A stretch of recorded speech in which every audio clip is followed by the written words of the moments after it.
भावना गवळी मला एक लहान बहीण म्हणून समजून घेतील, राजश्री पाटील यांचं वक्तव्य। सर्वांचे आशीर्वाद माझ्या पाठीशी आहे। सर्वत्र सकारात्मकता दिसून येत असल्याने हा आनंदाचा क्षण आहे। त्या महायुतीच्या मोठ्या नेत्या आहेत, माझ्यासाठी त्या माझ्या मार्गदर्शक आहेत। त्यांचं सहकार्य निश्चित मला मिळेल। एक लहान बहीण म्हणून त्या मला समजून घेतील, त्यांचे आशीर्वाद देतील ही मला अपेक्षा।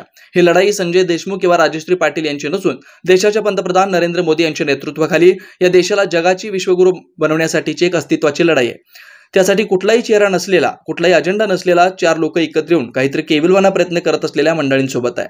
भूमीचं ऋण फेडण्याची संधी या निमित्ताने मिळते ही एक अत्यंत पवित्र भावना माझ्या मनामध्ये आहे।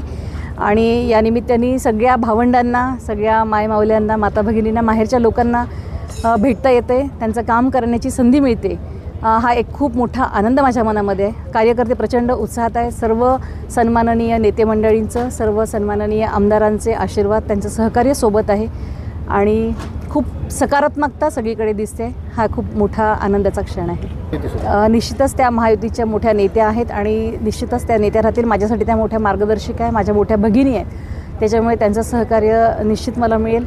एक लहान बहीण म्हणून त्या मला समजून घेतील आणि त्यांचे आशीर्वाद देतील अशी मला अपेक्षा पण। ही लढत मुळातच संजय देशमुख किंवा राजश्री पाटील यांची नसून देशाचे पंतप्रधान माननीय नरेंद्रजी मोदी साहेब यांच्या नेतृत्वाखाली या देशाला जगाची विश्वगुरू बनवण्यासाठीची जी एक अस्तित्वाची लढाई आहे, त्यासाठी कुठलाही चेहरामोहरा नसलेला, कुठलाही अजेंडा नसलेले 4 विखुरलेले लोक एकत्र येऊन काहीतरी केविलवाना प्रयत्न करत असलेल्या मंडळींसोबत आहे असं मला वाटतं। आणि ही लढाई ही एका चांगला विचार घेऊन देशाला आपलं स्वतःचं अस्तित्व निर्माण करून, आपली परंपरा, आपली संस्कृती हे सगळं जोपासत जगाला जोडणारा भारत, जगाचं नेतृत्व करणारा भारत, निर्माण करणारा भारत असणारे पंतप्रधान नरेंद्रजी मोदी यांना पुनश्च एकदा पंतप्रधान करण्यासाठीची आहे असं मला वाटतं। निश्चितच आपल्या मतदारसंघाची, वाशिम यवतमाळ मतदारसंघाचा आत्महत्याग्रस्त शेतकऱ्यांचा जिल्हा म्हणून ओळख आहे।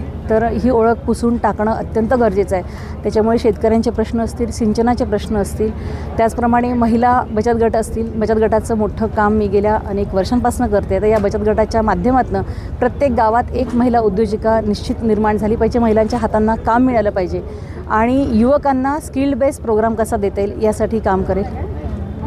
थँक्यू।